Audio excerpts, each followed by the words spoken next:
My next guest is based out of Memphis, Tennessee. On April 12th, he goes up against CJ LaFragola at CFFC 131. He's Kevin Sweet Pease.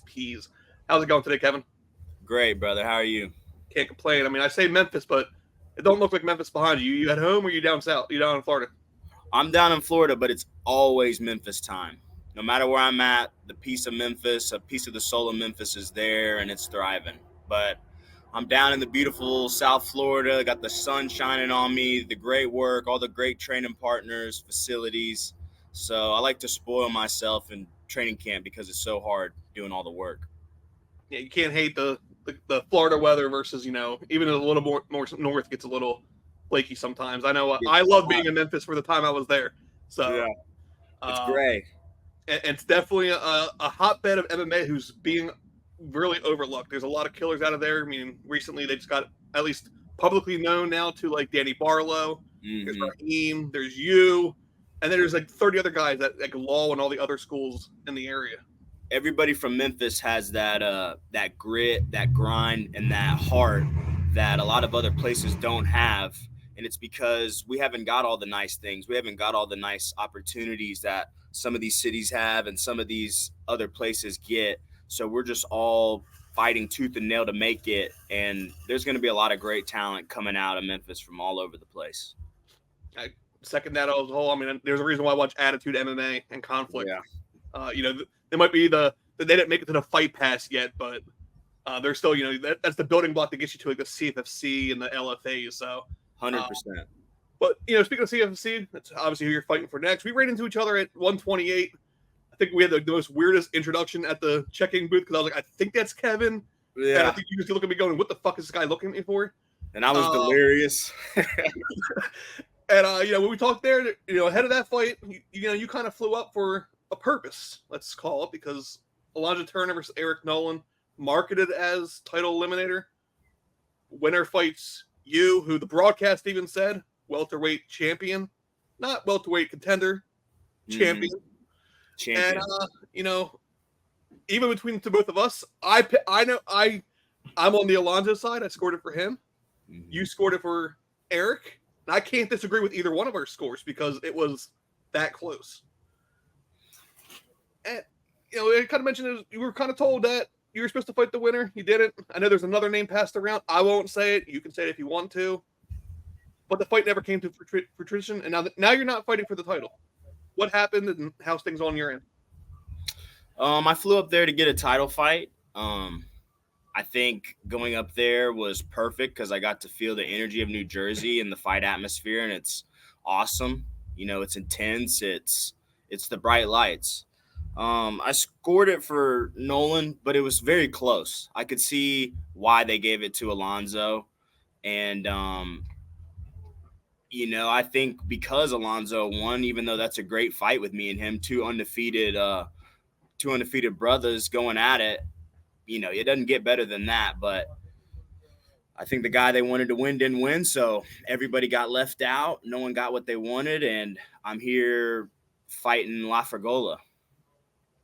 Which is a name that you kind of did say you had your eye on, maybe down the line, whenever I it had would my happen. eye on it till he tapped to Alonzo, and then I was like, when you lose, you tap.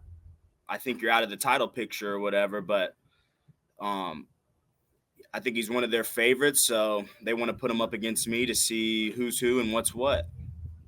And And I'll oblige. and I'll say, I did interviewed him last night, and he kind of said the same thing. Like, he's once you came to promotion, you were obviously on his radar because undefeated, and his words too. He I'm the kind of said, most dangerous. I can't disagree there either. And and he I'm on added all their into radar.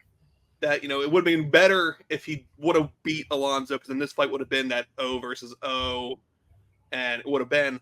But still a vacant title. Do you feel this is the title eliminator now? Um, I guess you could say that. Anybody who can beat me definitely deserves to fight for a title. I don't think LaFragola is that guy. I think it's more on me to show that I can handle everything they're throwing at me with this matchup, and I can do it with flying colors. So that's what I prepare to do. And I plan to make the fight so there's no question who the champion is. Not even who's next for the belt, who the champion is, and they need to get this a belt around his waist quick to just put the stamp on it. I felt like I've always, tried to show up for CFFC. Every fight with them, I've gotten a finish, and this fight will be no different. Yeah, I mean, out of your career, all your pro finishes, wins that you're credited with, because that no contest is bullshit. I'll say it so you don't have to. Have been by finish. That no contest bullshit is the one that went to decision. Whatever happened behind the scenes can stay behind the scenes. I have a feeling I know what happened, and it's something that shouldn't be what it was. But outside of that, on this card too, Eric Nolan is on this card.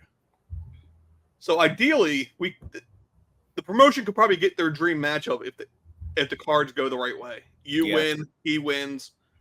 Maybe in Tunica, maybe in Tampa, maybe in Vegas. You versus Eric go down for the title? Anywhere. I don't care anywhere. You heard my last fight. I said on the moon.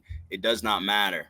I just hope he gets the job done. If he doesn't show up and come correct, this guy could get him. He's experienced. He's well-rounded. I trained with him years ago back in the day. And so Eric's got to show up and get the victory just like I do. But it's a fun fight. He's a dog. He shows up to compete. He shows up to do damage and hurt. That's why I edged it to him in the fight against Alonzo. I thought he was doing the damage. The judges preferred the positional scoring, which is fine too. Lucky for me, I can do both, and I don't plan on leaving it in their hands. I plan on finishing, stopping my next opponent. And then, touching on your opponent too, I think everyone kind of knows CJ's game plan. It's going to be shoot, take you down, control you, try to go for submission. Get his hands on me, try to bully me. That's all he's got. And you pull your fights, you have, I don't want to say, I'll say it, equal MMA wrestling. So, do you think we saw Aljamain Sterling and Henry Cejudo? We've seen another one with Cejudo and Mighty Mouse.